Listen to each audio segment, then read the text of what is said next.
I mean, speaking of YouTube, I just checked their Twitter feed and it's all black. It's been black for a long time. You got the mayor of New York painting Black Lives Matter on Fifth Avenue in front of Trump Towers. It just seems wacky to me that, a political movement, which, has every right to move forward, is being co-opted by corporations and the mayor of a city. It just seems like science fiction to me. Yeah, I don't know. It's pretty shocking. I mean, the most banal explanation for it is that this is what happens in a moral panic.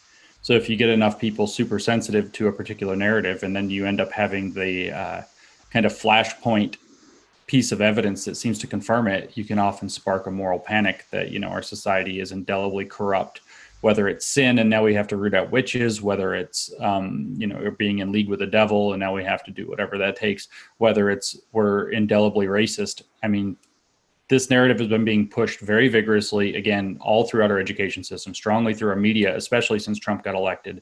So at least going back to 2015, even when his campaign started to be serious, I remember in early 2016 writing an essay that I later took down, but I wrote an essay that said, if you want Trump to win, keep calling him racist.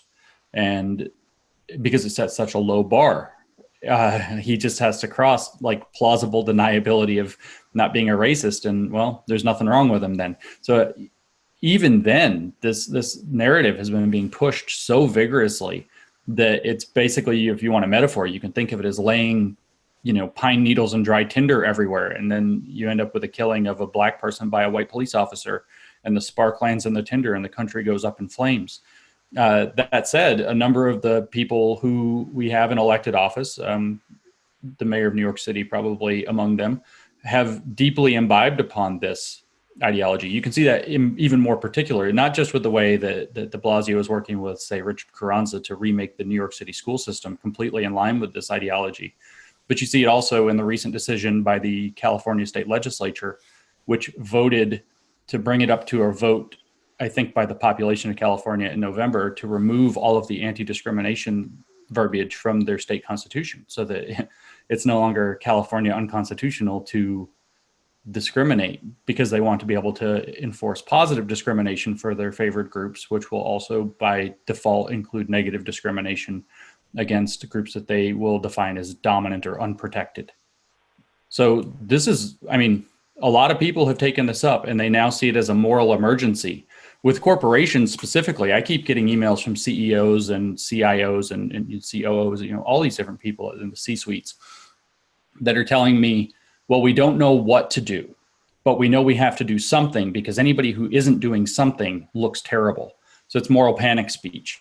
And we don't know what else to do. And then these materials are just being given to us. Everybody who does these seems to kind of satisfy the program. And so a very coordinated effort to push a lot of this kind of material onto everybody with an urgent message of, you must do something now. Here's something you can do. And most alternatives are insufficient because we've defined them to be. That's the kind of milieu that the corporate C-suites are finding themselves in. Whether they're just doing something because they feel like they have to in the present environment for business, whether they actually believe it, it's much harder to say, but you do still have that underlying moral panic and you have this massive pressure. I mean, who in the right mind, if they were trying to run a business, would say, no, we're just not going to do anything with this. We're going to let it blow over. I mean, they're looting and burning down Targets and Starbucks. They'll destroy you if you came out publicly and tried to do it. So it's, simple risk management. Of course, that blows back the other way. And of course, they will make money off of it. Like, hey, here's our t-shirts and shoes that say Black Lives Matter, $150 a pop or whatever.